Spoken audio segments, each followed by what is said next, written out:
avec plus de 11 000 personnes. C'était un truc de ouf. C'était la première fois qu'on avait autant de personnes. Rudy Hicham Mwambe, Oui, mais La Réunion, il connaît à où avec le nom Bart. exactement, oui. Pour les artistes, musiciens, compositeurs, chanteurs. Pour commencer l'interview, est-ce que vous pouvez raconter à moi 3 moments qui ont marqué ta vie? Alors, les 3 moments, c'était plus sur scène, on va dire. Hein. C'était déjà Florilège, avec plus de 11 000 personnes. C'était un truc de ouf. C'était la première fois qu'on avait autant de personnes. Tu entends presque même pas moins dans les retours. Tu avais quel âge là? J'avais 18 ans. Et c'était un moment vraiment que la marque à moi. Après, c'était à Maurice aussi.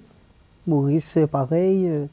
Parce que déjà là-bas, c'est pas mon pays, on va dire. Et j'étais étonné de comment Maurice l'accueille à moi. Il était vraiment incroyable.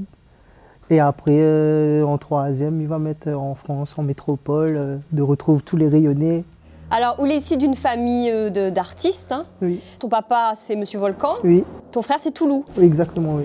C'est comment de famille, les repas de famille et tout? Franchement, c'est tout le temps la fête, on va dire, tous les week-ends, avec les prestats, les concerts. Franchement, c'est bien. Depuis petit, en fait, pour moi, c'est normal, parce que m'a grandi comme ça. On voit, je ne connais pas vraiment c'est quoi une famille normale. Et j'ai grandi dans la musique.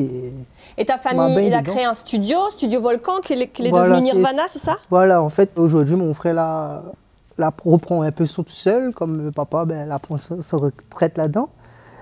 Et Toulou l'a refait Nirvana Studio, l'a refait plus à son sauce, et voilà. Et où maman, elle chante aussi? Oui, non, maman ne chante pas, mais elle est plus dans le management. Ah bah ouais, ouais, c'est du boulot. Hein. Oui. Alors, on va revenir un peu en arrière. On t'a connu T-Bart. La Réunion toute de Moon, il se rappelle de Faire rouler maman en 2007. Est-ce que ce titre, il reste important pour toi?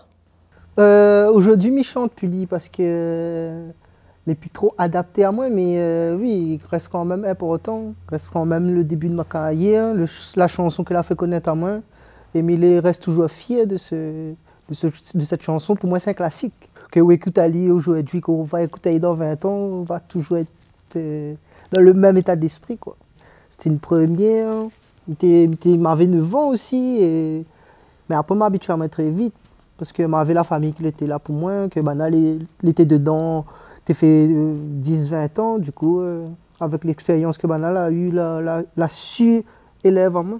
Après, l'école n'a pas vraiment changé parce que Banal la connaît à moi sous le nom Rudy, mes autres potes. Pour eux, elle n'avait rien d'extraordinaire. Mais moi, j'étais vivre mon vie. C'était moins de reste moi-même, en fait, tout simplement. Et en 2013, fini T-Bart ou devient Bart? C'était justement pour moi que la transition entre le Sega, on va dire, quand c'était mon frère, mon papa qui te compose pour moi.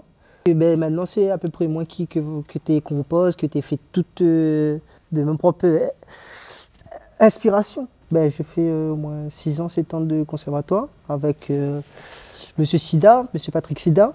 C'est vraiment à partir de 14-15 ans que m'a affirmé plus. Mélange un peu tout ce que nous entend à La Réunion dans mon son et pour qu'il fait original et qu'il fait Bart, quoi. C'est du Bart. Mais tu fais aussi toujours du Maloya. Il y a eu la chanson ou même ça avec l'Indigo. Oui, mais oui, parce que je veux quand même garder mon racine. Il est important de savoir où ça sort. Et après, on a des rayonnés qui habitent partout dans le monde, qui envoient un de messages, Québec. Franchement, c'est vraiment un public varié. Ça allait bien. Ouais. Ça m'aime bien.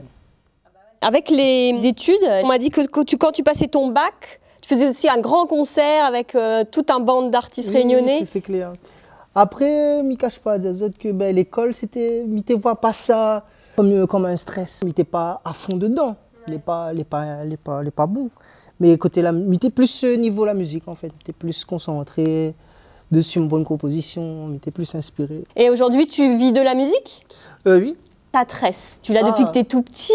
C'est ta signature? En vérité, voilà, c'est depuis mille tout petit, mes parents l'ont fermé une petite tresse comme ça, et jusqu'à maintenant, Milena, mais il n'est pas un point de signe particulier. Ça n'a pas de signification? Non. Mais bon, c'est ta ma marque de fabrique, on va dire. Un petit mot sur ton actu. Ben, là, il y a un clip qui sort bientôt, en octobre, et retrouve à moi le 5 novembre au Théâtre de Saint-Gilles avec Toulouse et Calypso. Et le clip, il s'appelle comment?